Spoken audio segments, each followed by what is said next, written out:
Hi friends, ಎಲ್ಲರೂ ಹೇಗಿದ್ದೀರಾ? ಎಲ್ಲರೂ ಚೆನ್ನಾಗಿದ್ದೀರಾ ಅಂತ ಅಂದ್ಕೊಂಡಿದ್ದೀನಿ. ಫ್ರೆಂಡ್ಸ್, ಇವತ್ತು ನಾನು ಬಾಯಿಗಿಟ್ಟರೆ ಸಾಕು ಕರಗುವಂತಹ ಉಪ್ಪಿಟ್ಟನ್ನ ಮಾಡಿ ತೋರಿಸ್ತಾ ಇದ್ದೀನಿ. ಈ ಉಪ್ಪಿಟ್ಟು ತಿಂದರೆ ಪದೇ ಪದೇ ಮಾಡ್ಕೊಳ್ತೀರಾ, ಆ ರೀತಿಯಾಗಿ ಟೇಸ್ಟಿಯಾಗಿರುತ್ತೆ. ಒಂದು ಸಲ ಈ ವಿಧಾನದಲ್ಲಿ ಟ್ರೈ ಮಾಡಿ ನೋಡಿ, ತುಂಬಾ ಟೇಸ್ಟಿಯಾಗಿ ಬರುತ್ತೆ. ಬಾಯಿಗಿಟ್ಟರೆ ಸಾಕು ಬೆಣ್ಣೆ ಅಂತ ಕರಗುತ್ತೆ, ಆ ರೀತಿಯಾಗಿ ಉಪ್ಪಿಟ್ಟಿರುತ್ತೆ ಇದು. ಒಂದು ಸಲ ಈ ವಿಧಾನದಲ್ಲಿ ಮಾಡಿ ನೋಡಿ, ತುಂಬ ಚೆನ್ನಾಗಿ ಬರುತ್ತೆ. ಹೊಸಬ್ರು ಯಾರು ನೋಡ್ತಾ ಇದ್ದಿರಲ್ಲ, ಪ್ಲೀಸ್ ನನ್ನ ಚಾನಲ್ಗೆ ಸಬ್ಸ್ಕ್ರೈಬ್ ಮಾಡ್ಕೊಂಡು ನೋಡಿ. ವಿಡಿಯೋ ಇಷ್ಟ ಆದರೆ ಲೈಕ್ ಮಾಡಿ, ಕಮೆಂಟ್ ಮಾಡಿ, ಶೇರ್ ಮಾಡಿ. ಹಾಗಿದ್ರೆ ಹೇಗೆ ಮಾಡೋದು, ಇದಕ್ಕೆ ಏನೇನು ಬೇಕಾಗಿದೆ ನೋಡ್ಕೊಳ್ಳೋಣ. ನೋಡಿ ಫ್ರೆಂಡ್ಸ್, ನಾನಿಲ್ಲಿ ಗ್ಯಾಸ್ ಮೇಲೆ ಒಂದು ಕಡಾಯಿನ ಇಟ್ಕೊಂಡಿದ್ದೀನಿ. ಒಂದು 3 ಸ್ಪೂನಷ್ಟು ಎಣ್ಣೆನ ಹಾಕ್ಕೊಂಡಿದ್ದೀನಿ. ಎಣ್ಣೆ ಕಾದಿದ ನಂತರ ಒಂದು ಸ್ವಲ್ಪ ಸಾಸಿವೆ ಹಾಕ್ಕೊಳ್ತಾ ಇದ್ದೀನಿ, ಹಾಗೆಯೇ ಜೀರಿಗೆ ಹಾಕ್ಕೊಳ್ತಾ ಇದ್ದೀನಿ. ನಂತರ ಕರಿಬೇವಿನ ಸೊಪ್ಪು ಕೂಡ ಹಾಕ್ಕೊಳ್ತಾ ಇದ್ದೀನಿ.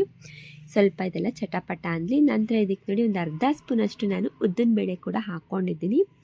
ಇದು ಹಾಕಿದ ನಂತರ 1 ಸ್ಪೂನಷ್ಟು ಕಡಲೆಬೇಳೆ ಕೂಡ ಹಾಕ್ಕೊಳ್ಳೋಣ. ಈಗ ನಾವು ಕಡಲೆಬೇಳೆನ ಸ್ವಲ್ಪ ಫ್ರೈ ಮಾಡ್ಕೊಳ್ಬೇಕಾಗುತ್ತೆ.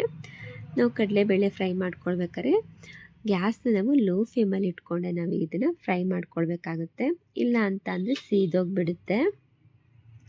ನೋಡಿ, ಇದೆಲ್ಲ ಹಾಕಿದ ನಂತರ ನಾನಿವಾಗ ಒಂದು 10ರಿಂದ 15 ಕಾಳು ಮೆಣಸಿರುತ್ತೆ ನೋಡಿ, ಅದನ್ನು ನಾನು ಕುಟ್ಟಿ ಇಟ್ಕೊಂಡಿದ್ದೆ, ಅದನ್ನು ಕೂಡ ಹಾಕ್ಕೊಳ್ತಾ ಇದ್ದೀನಿ.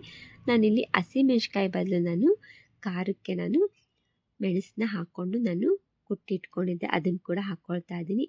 ಈ ನಾವು ಉಪ್ಪಿಟ್ಟು ಮಾಡ್ಕೊಳ್ಳೋದಕ್ಕೆ ಇದಕ್ಕೆ ನಾನು ಈರುಳ್ಳಿ ಹಾಗೆಯೇ ಟೊಮೆಟೊ ಹಣ್ಣು, ಹಸಿಮೆಣಸಿನ್ಕಾಯಿ ಏನು ಕೂಡ ನಾನು ಬಳಸ್ತಾ ಇಲ್ಲ, ಹಾಗೆಯೇ ಉಪ್ಪಿಟ್ಟನ್ನ ಮಾಡಿ ತೋರಿಸ್ತಾ ಇದ್ದೀನಿ. ತುಂಬ ಟೇಸ್ಟಿಯಾಗಿರುತ್ತೆ ನೋಡಿ. ಇದೆಲ್ಲ ನಾನು ಸ್ವಲ್ಪ ಘಮ ಘಮ ಅಂತ ಬರೋ ತನಕ ಹಾಗೆಯೇ ಫ್ರೈ ಮಾಡ್ಕೊಂಡಿದ್ದೆ. ನಾನಿಲ್ಲೀಗ 1 ಬೌಲಷ್ಟು ಉಪ್ಪಿಟ್ಟು ರವೆ ಸಿಗುತ್ತೆ ನೋಡಿ, ಉಪ್ಪಿಟ್ಟು ರವೆನ ತೊಗೊಂಡಿದ್ದೀನಿ. ಅದನ್ನು ಕೂಡ ಈಗ ನಾನು ಫ್ರೈ ಮಾಡ್ಕೊಂಡಿದ್ದೆ ನೋಡಿ. ಎಲ್ಲನೂ ನಾನು ಮಸಾಲೆ ಸಾಮಗ್ರಿ ಅದರೊಳಗೇ ನಾನು ರವೆನ ಹಾಕ್ಕೊಂಡು ಈಗ ನಾನು ಫ್ರೈ ಮಾಡ್ಕೊಳ್ತೀನಿ. ಇದು ಆದಷ್ಟು ನಾವು ಚೆನ್ನಾಗಿ ನಾವು ಲೋ ಫ್ಲೇಮಲ್ಲಿ ಇಟ್ಕೊಂಡೇ ಇದನ್ನು ಫ್ರೈ ಮಾಡ್ಕೊಳ್ಬೇಕಾಗುತ್ತೆ. ಹಸಿ ವಾಸನೆ ಎಲ್ಲ ಹೋಗಬೇಕು ರವೆ, ಅಲ್ಲಿ ತನಕ ನಾವು ಸ್ವಲ್ಪ ಒಂದು 5 ನಿಮಿಷನಾದ್ರು ಟೈಮ್ ಕೊಟ್ಟು ಇದನ್ನು ನಾವು ಹುರ್ಕೊಳ್ಬೇಕಾಗುತ್ತೆ ರವೆನ. ನೋಡ್ತಾ ಇದ್ದಿರಲ್ಲ, ನಾನಿಲ್ಲಿ ಸ್ವಲ್ಪ ಕಲರ್ ಚೇಂಜ್ ಆಗೋ ತನಕನೂ ಹಾಗೆಯೇ ಎಣ್ಣೆ ಒಳಗೇ ನಾನು ಒಗ್ಗರಣೆ ಹಾಕ್ಕೊಂಡಿದ್ನಲ್ಲ, ಅದರೊಳಗೇ ಚೆನ್ನಾಗಿ ನಾನು ಫ್ರೈ ಮಾಡ್ಕೊಳ್ತಾ ಬರ್ತೀನಿ. ನೋಡ್ತಾ ಇದ್ದಿರಲ್ಲ, ಈ ರೀತಿಯಾಗಿ ನಾವು ಫ್ರೈ ಮಾಡ್ಕೊಳ್ತಾನೆ ಇದ್ದರೆ ಉಪ್ಪಿಟ್ಟಂತೂ ತುಂಬಾ ನಮಗೆ ರುಚಿಕರ ಸಾಫ್ಟಾಗಿ ಬರುತ್ತೆ. ಅದಕ್ಕೋಸ್ಕರ ನೋಡಿ, ಈ ರೀತಿಯಾಗಿ ನಾನು ಫ್ರೈ ಮಾಡ್ಕೊಳ್ತಿದ್ದೀನಲ್ಲ, ನೋಡ್ತಾ ಇದ್ದಿರಲ್ಲ, ತುಂಬ ಚೆನ್ನಾಗಿ ಬರುತ್ತೆ ನೋಡಿ. ಈ ಥರ ನಾವು ಫ್ರೈ ಮಾಡ್ಕೊಳ್ಳೋದ್ರಿಂದ ಟೇಸ್ಟ್ ಅಂತೂ ತುಂಬ ಚೆನ್ನಾಗಿ ಬರುತ್ತೆ. ನೋಡ್ಬೋದು ಇವಾಗ ನೀವು, ನಾನಿಲ್ಲಿ ಫ್ರೈ ಮಾಡ್ಕೊಂಡಿದ್ದೀನಿ. ಈಗ ಸಾಕಾಗಿದೆ, ಇದು ಫ್ರೈ ಆಗಿದೆ. ನಂತರ ಇದಕ್ಕೆ ನಾನು ಯಾವ ಬೌಲಲ್ಲಿ ರವೆ ತೊಗೊಂಡಿದ್ದಲ್ಲ, ಆ ಬೌಲಲ್ಲೇ ನಾನು 3 ಬೌಲಷ್ಟು ನಾನು ನೀರನ್ನ ಸೇರಿಸ್ಕೊಳ್ತಾ ಇದ್ದೀನಿ.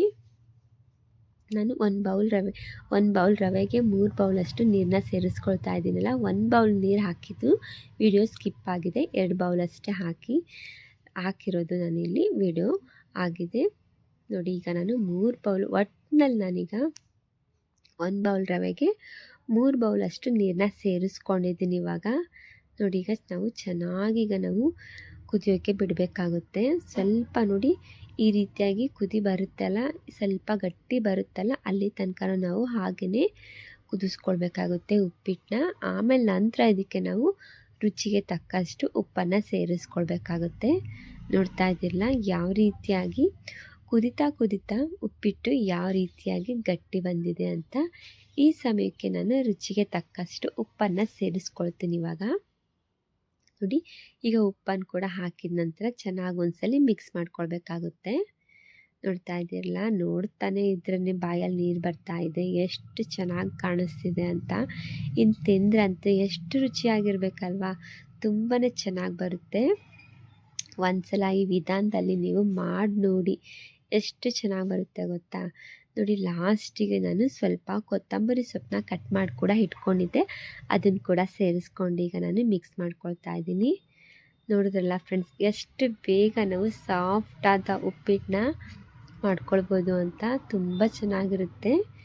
ನಾನಿಲ್ಲೀಗ ಸರ್ವ್ ಮಾಡಿ ತೋರಿಸ್ತೀನಿ ನೋಡಿ ಫ್ರೆಂಡ್ಸ್, ಹೇಗೆ ಬಂದಿದೆ ಅಂತ. ಇವತ್ತಿನ ರೆಸಿಪಿಲಿ ನಾನು ಬೆಣ್ಣೆಯಂಥ ಉಪ್ಪಿಟ್ಟನ್ನ ಮಾಡಿ ತೋರಿಸಿದ್ದೀನಿ. ಈ ವಿಡಿಯೋ ನಿಮಗೆ ಇಷ್ಟ ಆಗಿದೆ ಅಂತ ಅಂದ್ಕೊಂಡಿದ್ದೀನಿ. ಈ ವಿಡಿಯೋ ಇಷ್ಟ ಆಗಿದ್ರೆ ಲೈಕ್ ಮಾಡಿ, ಕಮೆಂಟ್ ಮಾಡಿ, ಶೇರ್ ಮಾಡಿ. Thank you for the watching. Okay, bye bye.